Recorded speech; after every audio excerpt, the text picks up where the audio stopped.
Berteduh di hati Tuhan. Berkat kenaikan Tuhan Yesus ke surga.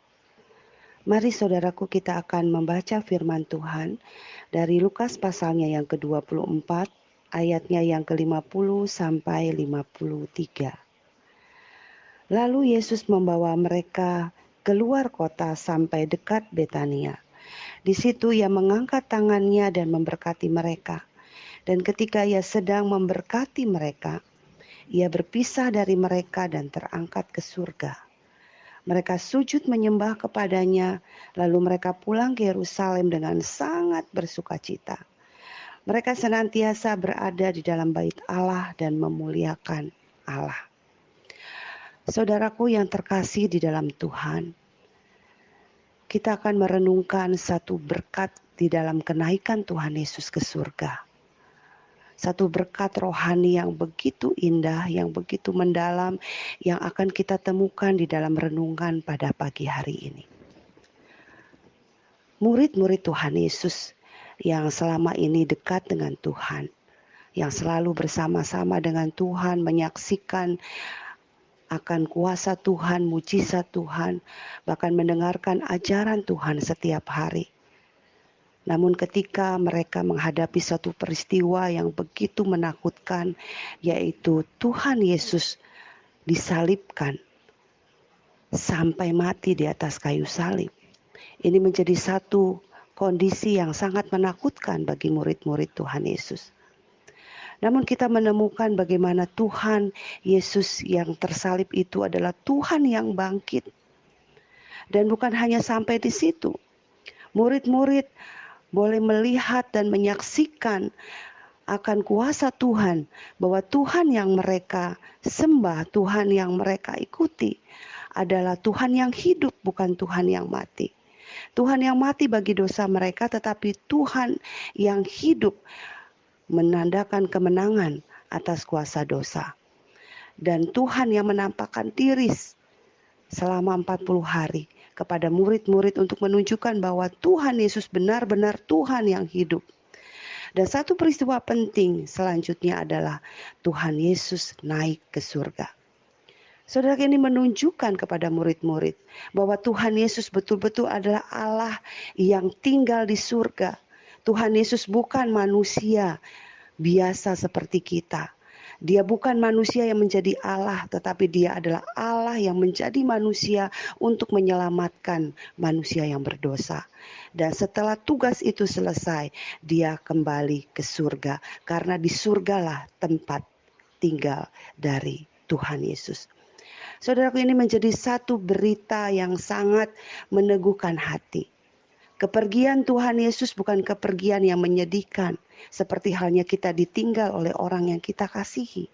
Tetapi kepergian Tuhan jelas bahwa dia pergi, jelas naik ke surga, ke rumahnya, di mana suatu saat nanti saudara dan saya juga akan dijemput oleh Tuhan Yesus untuk tinggal bersama-sama dengan dia di surga. Ini jaminan yang sangat istimewa, berkat yang sangat besar yang akan kita terima di dalam iman kepada Tuhan Yesus Kristus. Hal yang indah yang kita akan renungkan adalah sebelum kenaikan Tuhan Yesus ke surga, Tuhan Yesus sudah mempersiapkan satu kebenaran, yaitu Tuhan Yesus membawa murid-murid untuk menyaksikan kenaikannya ke surga. Dan bagaimana Tuhan memberkati murid-murid sebelum akhirnya dia terangkat ke surga. Saudaraku, ini menjadi satu hal yang istimewa, di mana saudara dan saya mendapatkan satu hak istimewa yang diberikan oleh Tuhan sebagai anak-anaknya. Bahwa tangan Tuhan memberkati murid-murid. Tangan Tuhan melingkupi murid-murid sebelum akhirnya Tuhan Yesus naik ke surga. Ini peristiwa yang sangat penting yang harus kita renungkan bersama. Bahwa berkat Tuhan diberikan bagi setiap kita, orang-orang yang percaya kepadanya. Orang-orang yang mau menjadi murid-murid Tuhan. Saudaraku, peristiwa ini menandakan bahwa berkat Tuhan tidak pernah meninggalkan murid-muridnya. Tuhan Yesus secara tubuhnya sudah meninggalkan murid-murid, terangkat ke surga, namun berkatnya tetap ada di dalam murid-murid. Ini menunjukkan penyertaan Tuhan, kehadiran Tuhan yang tidak akan pernah bisa hilang. Kehadiran Tuhan yang tidak akan pernah pergi bagi murid-muridnya. Begitu juga bagi saudara dan saya. Maka kita lihat apa respon daripada murid-murid Tuhan. Tidak lagi berduka cita, saudaraku. Semua duka cita hilang ketika mereka sadar bahwa Tuhan yang mereka sembah adalah Tuhan yang naik ke surga, memberikan pengharapan bagi setiap mereka. Namun Tuhan yang tetap hadir dalam kehidupan mereka. Dan nanti kita akan merenungkannya kembali di dalam turunnya Roh Kudus yang menunjukkan kehadiran Tuhan yang sungguh-sungguh sejati terus ada dalam hidup kita. Maka saudaraku, yang dilakukan oleh murid-murid ketika mendapatkan berkat Tuhan dan menyaksikan kenaikan Tuhan Yesus bukan berdiam, tetapi sujud menyembah kepada Tuhan. Lalu mereka pulang ke rumah mereka, pulang ke Yerusalem dengan sukacita yang sangat besar. Saudaraku, apakah makna dari kenaikan Tuhan Yesus buat kita? Apakah kita mengalami berkatnya? Kalau saudara dan saya mengalami berkat kehadiran Tuhan, maka saudara dan saya juga akan sama seperti murid-murid yang akan diubahkan dari duka cita menjadi sukacita. Dari kehidupan yang untuk diri sendiri menjadi kehidupan yang penuh dengan sujud sembah kepada Tuhan. Dan bukan hanya sekedar sujud menyembah, tetapi setelah itu pergi dengan sukacita. Dan saudara, dikatakan murid-murid senantiasa berada di dalam bait Allah dan hidup memuliakan Allah. Saudaraku, apakah kita juga menjadi murid-murid yang sedemikian? Murid-murid yang selalu berada di dalam bait Allah, selalu ada di dalam hadirat Allah.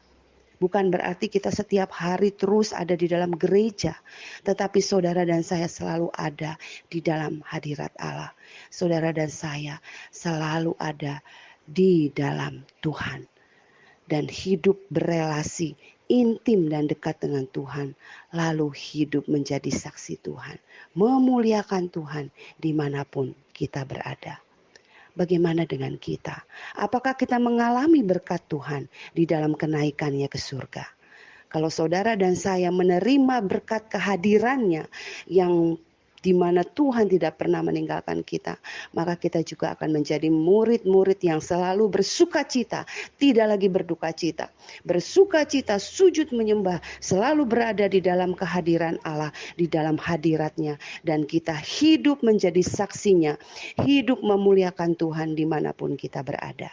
Tuhan Yesus memberkati kita dan memberikan semangat dan kekuatan yang baru untuk hidup bagi Tuhan. Tuhan Yesus memberkati saudara sekalian. Amin.